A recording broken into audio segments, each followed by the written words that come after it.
Hello guys, Assalamualaikum dan salam sejahtera. So hari ni pelik sikit tau. Sekarang ni dah pukul 8 suku malam. Sekarang baru nak masak makanan berbuka. Tadi kita orang nak buat kerja gila, nak pergi buka kat luar. Tapi kita orang tak book. Jadi bila tak book, korang tahulah apa jadi. Bila tak book, maka semua kedai full. Kita orang pun bincang dengan kawan kita orang sama ada nak tunggu ke tak. Dia orang okey sebab dia orang single lagi, dia orang boleh tunggu. Kita orang tak tunggulah sebab anak-anak kita orang ni dah macam menggelitis. Bila nak makan.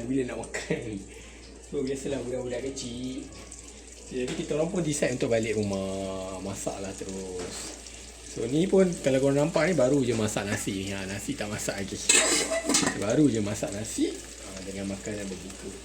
Sebab saya bulan puasa memang penuh. Kita orang ingat tak penuh tau. Dalam kita orang sampai dalam 6.30. Tengok ramai orang jalan-jalan lagi. Macam tak penuh lagi. Tiba-tiba rupanya dia orang dah book meja dah sebenarnya. Jadi kita orang pun tak dapat lah meja. Kita orang masuk Jaya Grocer tu beli roti Gardenia buat berbuka. Lepas tu tengah fikir lagi. Tengah duduk dalam 10-15 minit fikir. Kita orang nak tunggu ke kita orang nak pergi. Nak tunggu ke nak pergi. Lama jugalah fikir. Mula-mula decide nak solat kat sana. Lepas solat mungkin orang boleh lepas habis makan lah. Tapi kita orang expect tak semua orang boleh makan cepat kan. Kadang-kadang dia duduk kat situ mungkin sampai 8.30, sampai pukul 9 baru dia balik. Jadi kalau jadinya macam itu, kita orang decide tak apalah, kita balik, buka kejap, minum air dalam kereta, teruskan balik. Kat balik ni nak jadikan cerita, wife pun dah prep dah dalam peti ais dah bumbu nak masak lemak. Jadi kita masukkan saja dan kita akan masukkan ayam. Semudah itu je. Masukkan ayam. So dalam masa setengah jam nanti insya-Allah lah dia akan masak. Itu je cerita hari ni. So ni pun jadi pengajaran kat kami lah. Sebab kami first time, selama ni kami duduk rumah je. Lah anak pun kecil lagi kan. Anak kecil lagi memang tak berjalan lah. Hari ni macam terdetik lah nak buka kat luar. Tapi memang buka kat luar lah. Tapi tak buka kat restoran lah. Restoran penuh. Buka kat luar rumah. Lepas tu masuk balik dalam rumah. Tak apalah. Dapatlah jalan-jalan tengok suasana berbuka dekat Malaysia ni.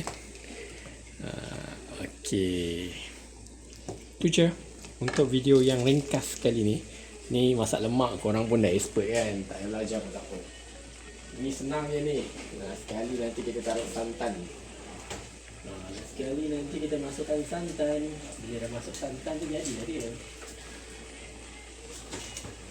Ni santan. Pakai santan kara saja. Okey. Itu je nak curhat untuk hari ni. Tak ada apa sangat.